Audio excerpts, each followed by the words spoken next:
All right, so appreciate you guys being here today. Last year, we kind of had a chance to get together right after the season and do a quick debrief on the season and kind of talk about what was going on in the program. And this year, it's a little different.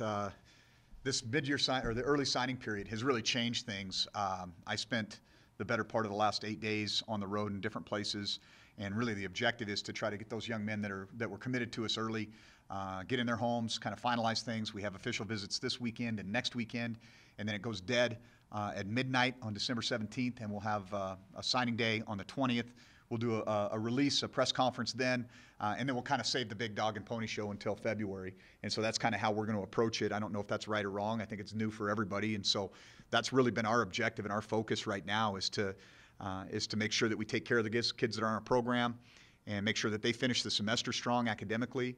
And a number of kids that may have to have some off-season surgeries and those kind of things, get that stuff started and get those guys rolling, and then get out on the road and kind of finish this first phase of our recruiting for the 2018 class. And then it'll be interesting because we've got this sprint right now, and then we'll have another sprint in the late weeks of January to try to finalize this class. And so I think we're in really good shape. Like I said, I've been all over the country, been a lot of places, got to see a lot of good kids and families, and we're excited to host those young men when they get to campus and kind of finalize this group. And so it's an exciting time. We've got graduation next weekend, and it's like you get 2 Christmas days this year instead of just one for recruits. And so it'll be fun to see how this all comes together. And I know that there'll be a lot of discussion amongst the coaching ranks as far as was this a good thing? How did it play out? We don't really have anything to look back on and say, well, that was good or bad. So we'll just kind of work through it today. You know, obviously wrapped up the season on a high note. It's funny, I woke up this last Sunday morning and I looked at the scores and saw 3 teams that we were very, very competitive against that are in the quarterfinals. And I think, you know, we spent a lot of time talking about how competitive our schedule was. I think you see that playing out, that we played a very, very competitive schedule, and we were very, very competitive in that schedule. We lost to South Dakota State by 4, we lost to Kennesaw State by 2, and lost by 8, which was probably a closer game than that to Weber State at home. They got kind of an oh-by-the-way score at the end. It was a 5-point game with about 3 minutes to go, and they got extended a drive when they were backed up with a penalty, and could have given us an opportunity there. But now we've got to look forward. And I think one of the things that I talked to our young men about before I went out on the road recruiting was this is really the first time since I've been here that I think we can have conversations about some more lofty goals. That in that first year when I got here, I was told a long time ago by a guy who said, you know, when you get a new job, it's kind of like getting a present. And it might have some really shiny, nice wrapping paper, and sometimes when you open it up, it isn't exactly what you thought. And it's maybe taken a little bit longer, a little more heavy lifting than I would have anticipated 2 years ago, almost to the day that I got hired here. And but it's been very rewarding. I feel very good about where we're at. I think we've got leaders in this program now that can apply that peer leadership that is so important for a championship team in the locker room. I know they had a player-only meeting this morning to talk about how we expect to finish the semester and some of those types of things, and I think that's very powerful for us, and it tells me that we're in a very good place. We don't have a lot of young men that I'm concerned about academically. We don't have a lot of young men that I'm concerned about socially.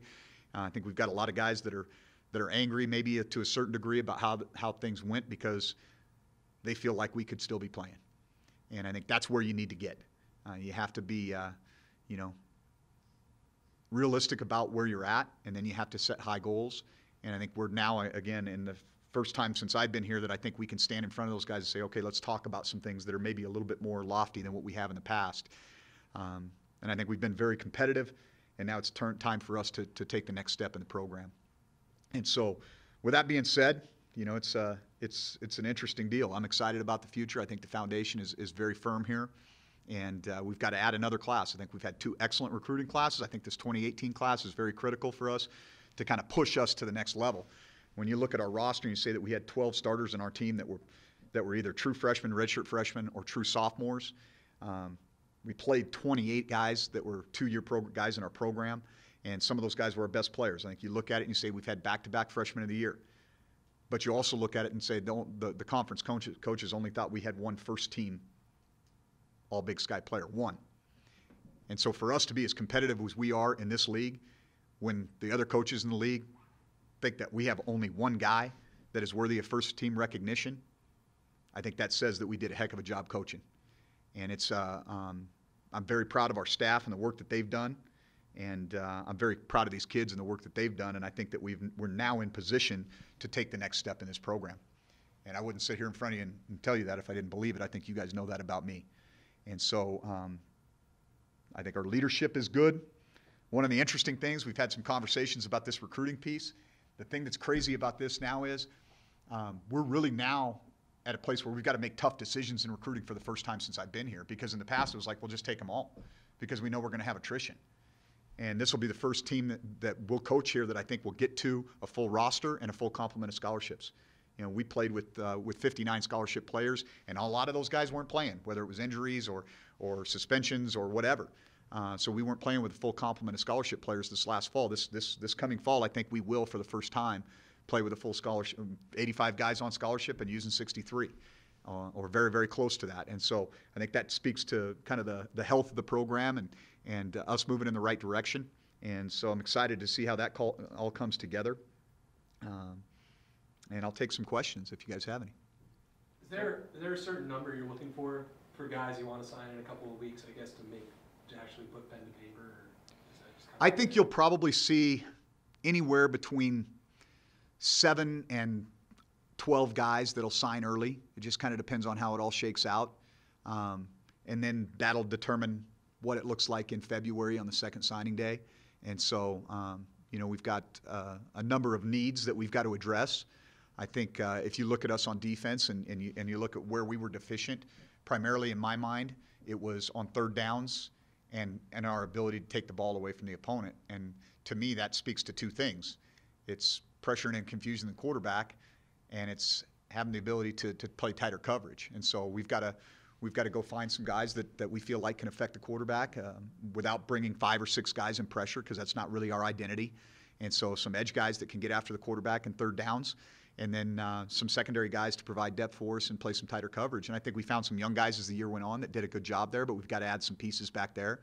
Offensively, we returned 4 of our 5 starters on the offensive line, but I'd like to get a more mature physical guy at the guard position, so some of our gap schemes that can help us push that inside a little bit more, and then some speed at skill. And so we only have 3-year mid-year scholarships available, and so that'll kind of affect a little bit of what we do on our mid-year scholarships. We've got to be very calculated about that in terms of bringing in bounce downs or junior college mid-year guys. And so that'll allow us to maybe hold back some scholarships and see what happens in April and May.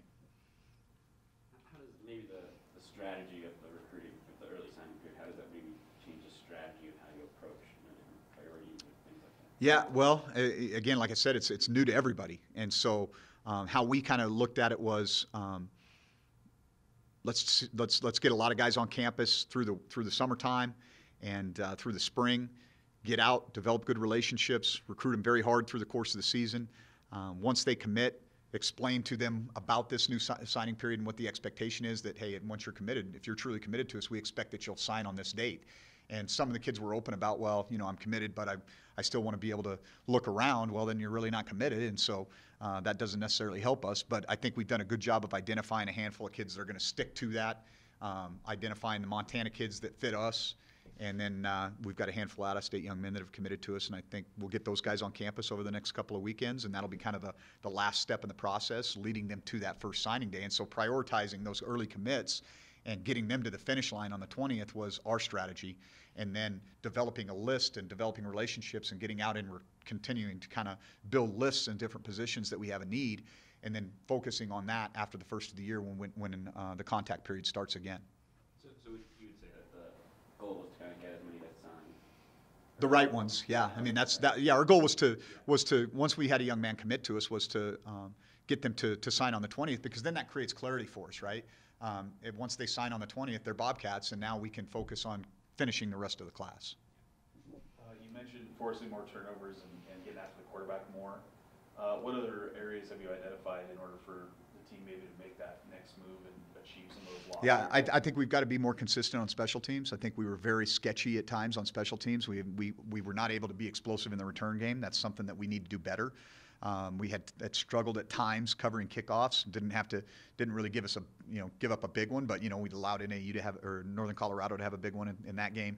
And Montana had some good returns against us, and so that's an area that we've got to continue to improve upon. And part of that is related to, are we good enough in our kicking positions? And so we've got to continue to look at that. And I think that's going to be a focus on us in that phase. We were very good punting, and a lot of that was because Jared was very efficient. And so I think that's the kicking game part of it. I think we've got to identify some explosive guys for us in the return positions and be better there. And then offensively, it's about consistency, 100% about consistency. At times we were very efficient, and you look at us, and you first drive of the game, you go down and put together a 7 or 8 play drive, and then stall in the red zone or score, and then we kind of go through these 2 or 3 series lulls, and that's got to be eliminated in order to have championship level play. We've got to be consistent on offense, and certainly part of that is our ability to be more diverse, and I think we did. We took a step in that area, and being able to be more balanced, but we're not where we need to be, and so continue to find that niche. What's maybe the reaction you've received since, again, winning the rivalry game? I haven't been around much, so went off the grid to my in-laws' place up the Grasshopper for Thanksgiving, and then got back and hit the road recruiting. And so, certainly understand and appreciate the importance of that game in this state, and we've placed a large emphasis on that game. And so, I think that it's twofold. It's an awesome job beating the Grizzlies, and now let's continue to play. Let's get in the playoffs. And so that's something I think that it's been important for us, and has certainly allowed us to have some good momentum going into the 2 off seasons that I've been here. And I think maybe it creates a little bit of hunger in our fan base, but probably not near as much as the hunger that we have in our team and in our staff right now to take that next step. Do you have any thoughts early right now on Troy Anderson? I know he could play both ways. The ongoing debate about Troy about Anderson. Okay. No, yeah, we got to be able to sell some newspapers.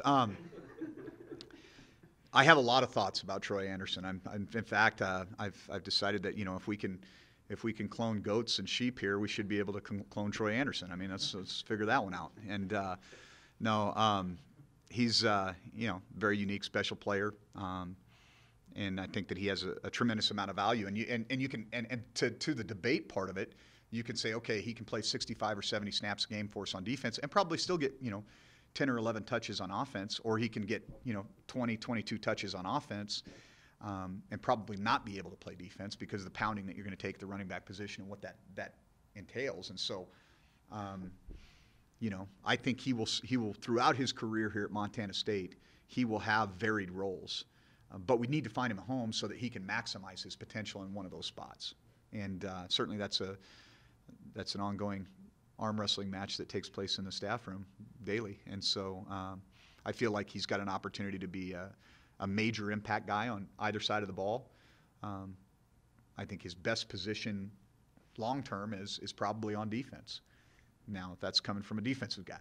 So if you ask the guy on offense, they might tell you something different. Obviously, yards per carry, Nick had those 2 huge runs in our last 2 games of the year, and that put him up. He had 2 great games carrying the ball.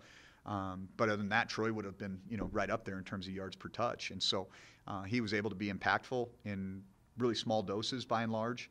And there was a couple games where we leaned on him a little bit more than others. But once we got Nick back, that changed things. And so I think a big part of his role on offense is going to be defined by, who fills those shoes that Nick filled for us down the stretch.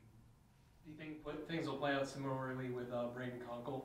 I know he's on defense, but switching between safety and linebackers, you just kind of have to wear a different hat. Well, I mean, I think that was out of necessity by and large, and I think Braden had a tremendous year for a guy that had to play multiple positions, played injured most of the year, actually just had a shoulder surgery, and so he won't be going through spring ball, and showed his toughness and his durability and also his versatility, which is a huge part of our defense in general. When you look at guys like Tyrone Fontanono that played multiple positions, and our ability in the back end to play nickel or corner, nickel or safety. And so those are things that are hugely valuable. But for him to be able to just get those turns at safety or just get those turns at will linebacker, I think we've got some answers at the linebacker position that maybe will allow him to play more safety. We graduate both Kahari and Bryson, and so there's an immediate need there. We had, a guy like JoJo Henderson that played really well early in the season, had some injury issues, and then came back and played a little bit at the end. He's a guy that's going to have to step in, and, he was a starter early in the year, and we anticipate that he'll be a leader for us in the back end.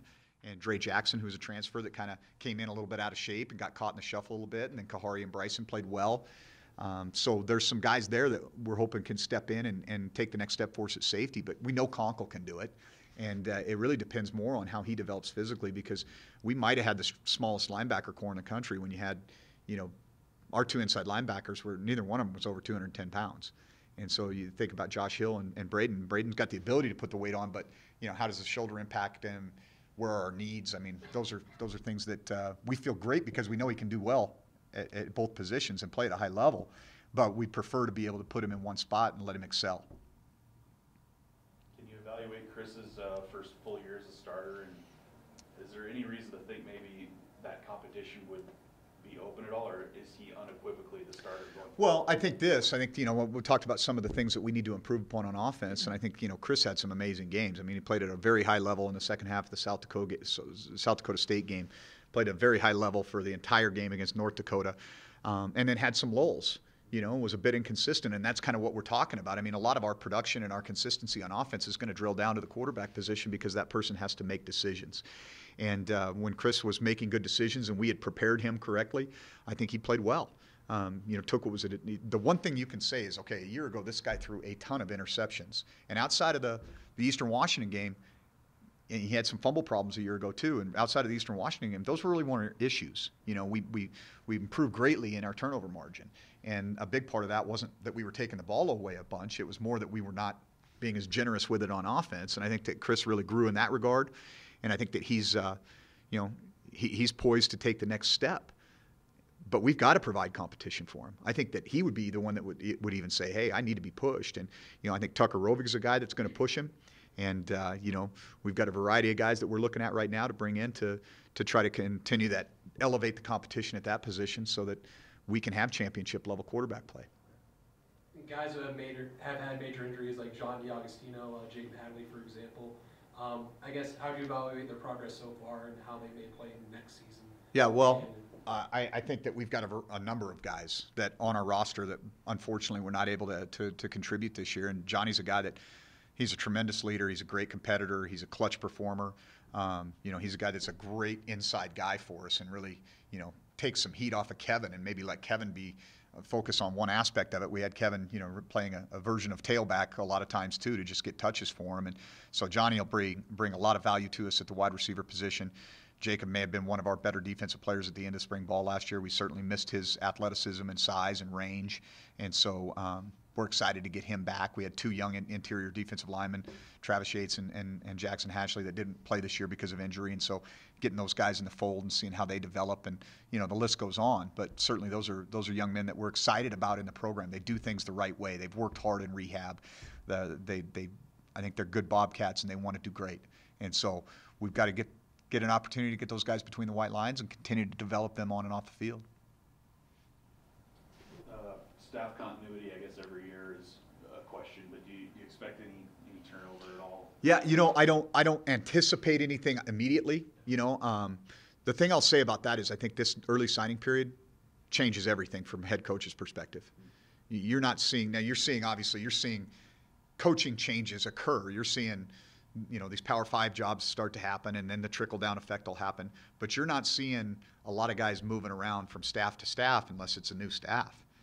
So Chip Kelly gets hired, and he takes the guy from Cal. That's going to happen when there's a coaching change. But I think you're going to see a ton of movement in the dead period.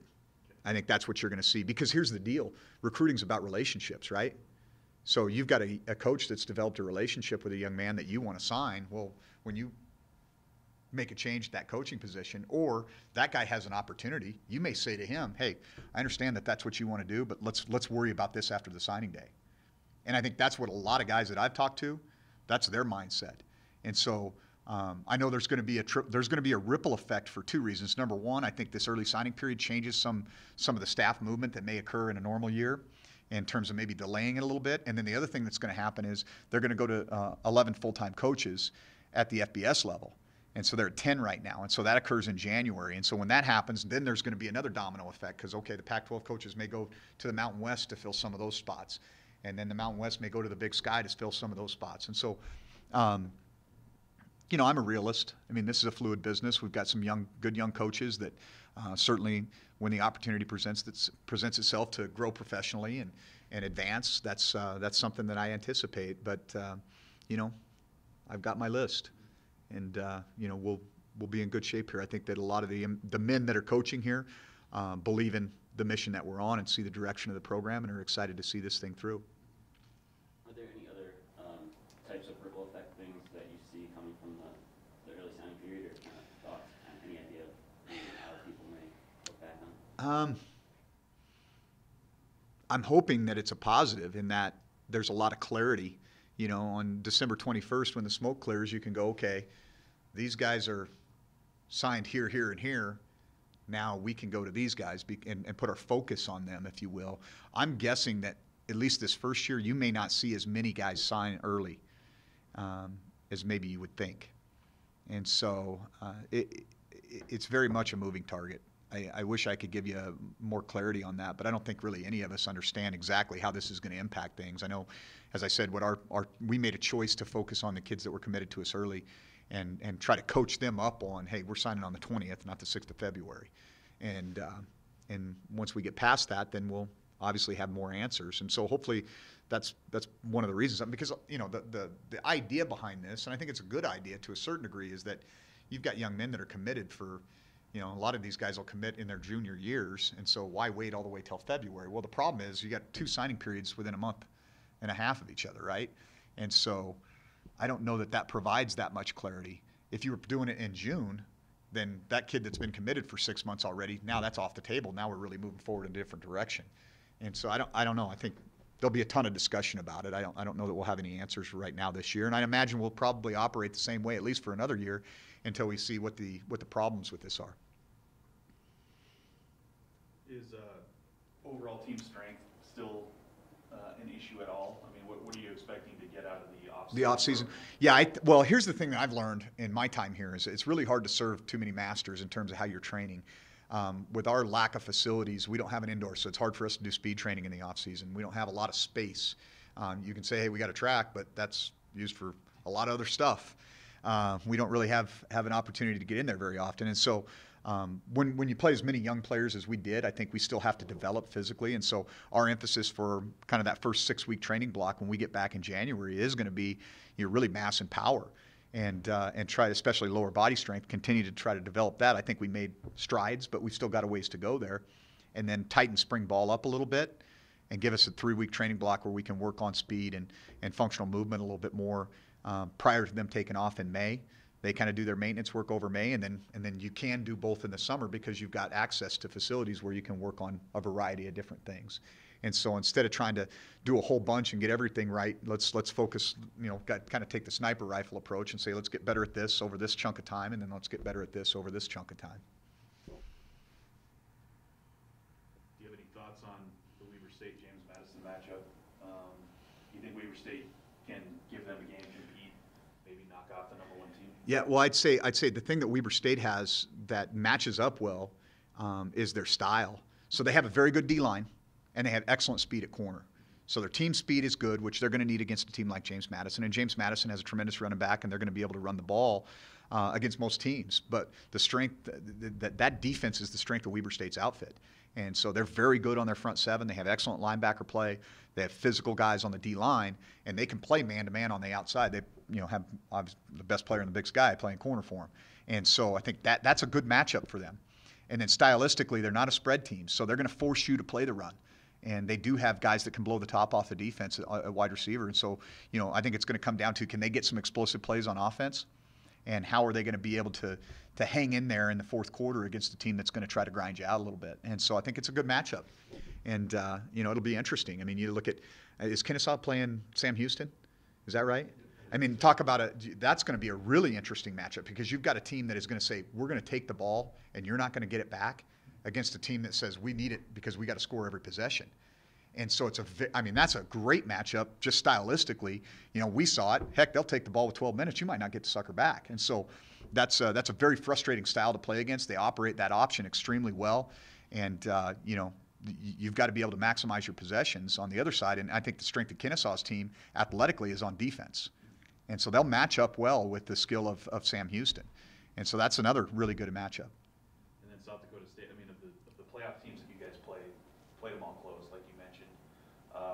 Which of those games was maybe the one that was the toughest, you know, on your guys and the most difficult? They all had their ins and outs, right? I mean, you know, we gave up the fake field goal against South Dakota State, and that's a game that, you know, you take that off the board, and that's a different ball game. We lost by 4. We missed 2 field goals and gave up a fake field goal touchdown. I mean, that's a fact. And so that was a tough one to take. We were probably better on offense than we were on defense in that game, especially in the second half. Then you go look at the Weber State game and you look at the things that we left on the field. We had 3 scoring opportunities in the first quarter that could have made that a completely different game. You know, we have a guy fall down on a sweep that's walk-in touchdown. We miss a field goal on that. You know, a short field goal that we miss. And then we had Troy could have made a great catch on one down the sideline, and then we had Troy where they blew a coverage and Chris is escaping the pocket and there's nobody within 30 yards of him, and you know, he's getting flushed to his left, and that's probably a walk-in touchdown. I mean, that should have been coulda, shoulda, woulda. You know, you can't, but I mean, that's a game that we were in that game to win it, and we played toe-to-toe with him. I know Jay told me after that game that was the most physical game he'd played since he's been at Weber State. And that's a physical outfit. And so, you know, I think that they went and played Southern Utah. They had a bye and played Southern Utah. And from what he had told me, he felt like that physically that game had taken enough out of those guys, that kind of hung with them a little bit. And so you can take what you want from that, but just from a stylistic standpoint, I don't ever want to play Kennesaw State again. And that was a 16-14 game, and we got the ball with 121, driving down to kick a field goal to win it. But that is a hard style to play against because you never see it. It's physical. Defensively, their team speed was exceptional, and that created problems for us. And so, yeah, I think they're all excellent teams and all have opportunities to continue to play. I mean, there's a good chance that, you know, we could end up having, you know, 2 teams that we were real competitive with that end up playing for the national championship. And so that just frustrates you even more. And so we've got to take the next step. And if we do, I think things can be really, really exciting around here in 2018.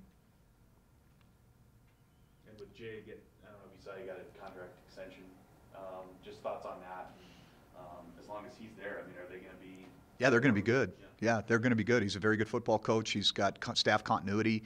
They're committed to winning down there. They're, you know, looking at building facilities, and they've made moves that I think are beneficial to being good in football. And I think they recognize the importance of football. I mean, it's been a basketball school for a long time, but I think they realize the revenue that can be generated and the excitement and the enrollment that can be generated off of football is worth it. And so, you know, I'm happy for Jay. He's very deserving. Jody at Sac State with another 7-win team. In 30 years he's been there, they've won 7 wins twice, had 7 wins twice. I think he's very deserving of that. Probably the most improved team in the conference this year. And so this league keeps getting better and better. And a lot of it, you know, you look at the guys that are in the league as coaches, a lot of them come from Power 5 programs and have a background in that and understand how recruiting's changed and what kids are looking for. And so it's a very competitive league right now. Your thoughts on the Hal Cameron? You weren't going to ask that, Greg? I kept waiting. I was like, what are you going to do? Okay. Yeah. Hey, great question. You know, I think it's going to be good for Montana football. I think it's going to be good for, and what I mean by good for Montana football is, you know, Bobby's a Montana native. He understands how important football is in this state. He's going to put a premium on recruiting Montana kids, and I think it's going to add to our rivalry, and I think it's going to add to just the energy around football in the state of Montana. And so I think it's a great thing, and I think it's awesome because I know this: Big Sky football is at its best when Montana and Montana State are on top. And so I look forward to playing for the Great Divide Trophy and the Big Sky Trophy. And I know if we're going to do that, we've got a lot of work to do, but they've got to be good too. And I think that's cool. I mean, I think it's awesome when both programs, great universities, great fan bases, passionate people, and I think it's only going to make this whole thing better, you know. And so, you know, I feel bad for Coach Stitt. I know, you know, people that don't understand this profession can't really appreciate what we do for a living. You know, we put our how many people go to work every day and have 19,000 people look over their shoulder and criticizing every decision they make? Not very many. And so if you haven't walked in those shoes, you probably shouldn't criticize. And so I think Coach Stitt had a winning record up there.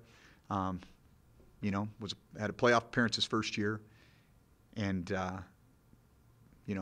wasn't my decision to make whether he stayed or went, but I certainly feel for him and the coaches on his staff and the families that are involved, and that's a side of this thing that people don't always appreciate and understand. And so, want to wish him the best. And now it's Coach Houck up there, and like I said before, I think it'll add to an already great rivalry. And you mentioned earlier this season, obviously you have your Montana ties, and he has his Montana ties. Do you guys have any prior relationships, and what's that like? I've had the opportunity to meet Coach Houck a number of times. Professionally, he was a special teams guy, and he was the head coach at UNLV when I was assistant at Boise State. In fact, a couple times we played in the Vegas Bowl, and he would come up and spend some time with us and those kind of things. And so I don't know him well, but I do know Bobby, and I know his family and the history and tradition that they have in the state. I mean, this guy was 80 and 17, I believe, at the University of Montana. Played for 3 national championships. So, he's obviously got a good blueprint and understanding of what it takes to win in this state and at that university. And so I'm excited about it. I think it's, if you know me very well, I like a good fight. And so I'm excited about what's going to take place here in the state. And, it's going to, like I said, it's going to be good for Montana kids because both of us value Montana kids and understand what they bring to the table, maybe better than people from other places would. And so it's going to be fun. It's going to be fun.